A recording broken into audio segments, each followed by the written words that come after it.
Hello，大家好啊！嗱，今次揀嘅題目咧就係2026年啦，DSE 咧數學 M 第二題，一條咧 Law of Index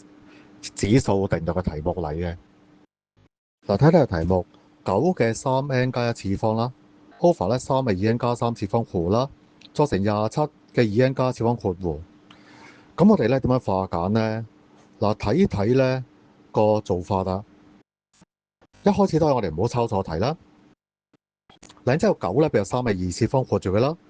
，3n 加次方照抄。嗱，分母第一行照抄啦，第二行咧27譬如3嘅3次方啦，括住佢啦，2n 加次方照抄。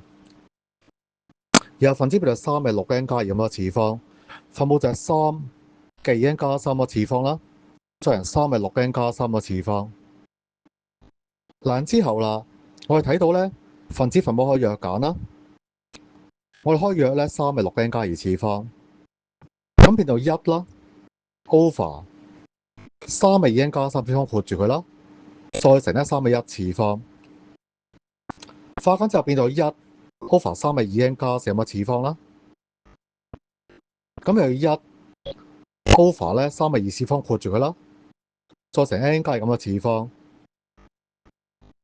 之後變做咧1 over 9 n 加咁嘅次方啦，變做9嘅負 n 減2咁嘅次方啦。答案係 A 啊！